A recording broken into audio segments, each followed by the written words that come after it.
I just hope y'all know the WNBA don't pay my bills at all. I don't even think that pays one of my bills. So I don't know if she's I hope everyone realizes that the WNBA isn't exactly footing the bills for me. In fact, I doubt it even covers a single one. With that said, it's hard to tell if Angel Reese is genuinely complaining or simply making an observation. Recently, she faced a barrage of criticism from pundits for lamenting that her WNBA paycheck doesn't cover her rent. Despite earning a $773,000 salary, Angel seems to struggle, voicing concerns that her income doesn't stretch to meet her $8,000 monthly rent, portraying a lifestyle seemingly paycheck to paycheck. While there's a part of me that understands, it's important to remember that sports thrive on having villains, and Angel Reese certainly adds that element of intrigue to the WNBA. As the league's most indulged player, Reese appears to believe she's due for another raise, perhaps prompted by the lapse since her last scandal stirred the pot. This offseason, a prevailing gripe within the WNBA has been about the minimum wage earnings. But one must ask, Angel, why exactly do you need more money?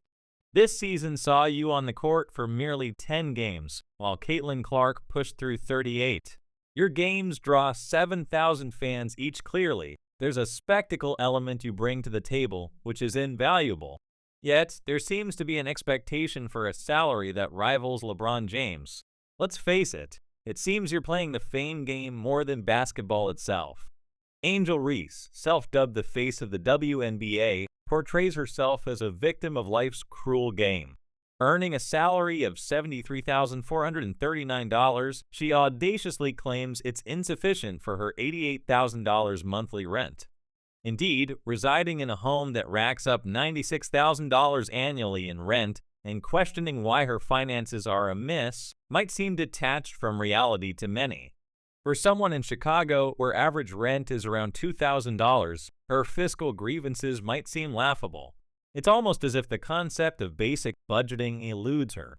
Paying $88,000 a month is beyond mere housing, it's a choice of extravagance. While most toil to afford modest living, here stands Angel Reese, embodying the very essence of privilege, yet still draped in the guise of the underdog as her fellow WNBA athletes endeavor merely to make ends meet. Truly, her audacity knows no bounds. Hey, just to set the record straight, the WNBA isn't exactly keeping the lights on for me. Truth be told, I don't think it even covers a single bill of mine. When I think about my own rent, it really puts things into perspective. And don't get me started on her financial choices. With the kind of money Angel Reese is raking in from endorsements, sponsorships, and her podcast, you'd think she'd know better than to splurge on an overpriced rental. Yet, here we are, instead of making wise financial decisions like purchasing property or investing, she seems hell-bent on spending money faster than most can make it. What's the game plan here? Is she waiting for a fairy godmother to bail her out? I'm here scratching my head about my own paycheck. Do I even know what I make? It's almost comical and sad at the same time. Angel is in a prime position to lead by example for her fellow WNBA players, many of whom are barely scraping by on just their league salaries without the cushion of big endorsement deals. And yet, there's Ree complaining about her rent as if she isn't flush with cash from every conceivable angle. It's a slap in the face to every player genuinely struggling to make ends meet. This offseason, the dominant gripe within the WNBA has been the constant moaning over their meager earnings. Angel acts as if she's shouldering the entire league's burden. With the WNBA facing projected losses of $50 million this season, her sense of entitlement to an even larger share of a virtually non-existent pie seems wildly out of touch.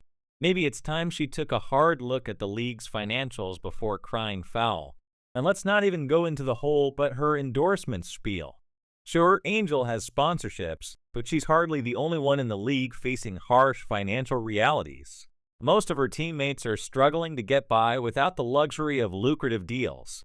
And here she is, portraying her financial woes as some sort of epic tragedy. That calculated outburst in her video, it was clearly intentional. The public backlash she's received is well-deserved. It's one thing to advocate for better pay. No one denies that the WNBA's salary structure could use an overhaul, but parading around as if her high rent woes are something the average person can empathize with, that's just tone deaf. It's akin to a spoiled child sulking over a toy that isn't shiny enough. Meanwhile, her colleagues are doing their best just to cover their basic needs. Yet somehow, we're expected to sympathize with Reese as she struggles to maintain her opulent lifestyle. Let's get a grip on reality here. So, it's unclear whether Angel Reese is voicing a complaint or just making a statement, but one thing is sure. Without her basketball career, none of her other income streams would suffice to cover her hefty $8,000 monthly rent. It's evident that Angel is skipping some crucial lessons in financial management. Despite being a well-compensated professional athlete, she's channeling almost 6 figures annually into her living expenses rather than investing in property. At this point, one has to wonder, what exactly is Angel doing with her money? Is it disappearing into thin air? Perhaps budgeting doesn't hold the same appeal as airing grievances on social media and playing the victim when criticized.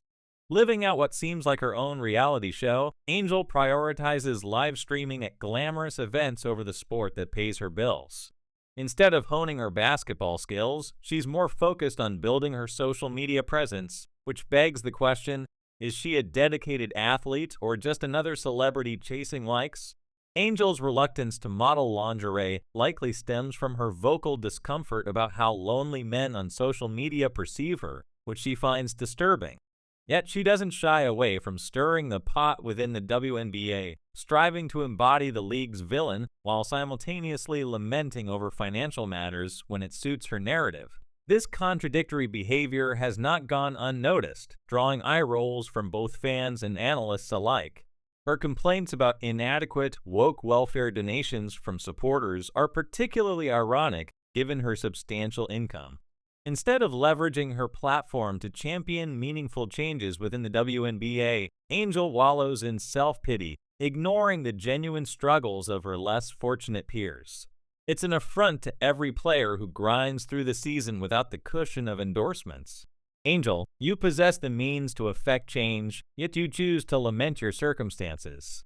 It's hard to sympathize with someone living in luxury while many of her colleagues live paycheck to paycheck.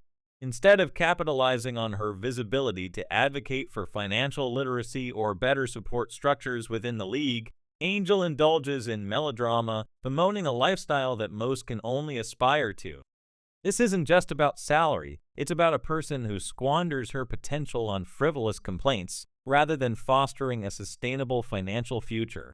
Angel's actions depict a classic case of missed opportunities. She has all the resources to secure her financial well-being and support her colleagues, but opts to perpetuate a narrative of hardship that disconnects her from reality. In doing so, she not only fails herself, but also the entire league. The tragedy here is not just her misplaced priorities, but also her profound impact on public perception, demonstrating precisely what not to do when given a platform that could drive positive change.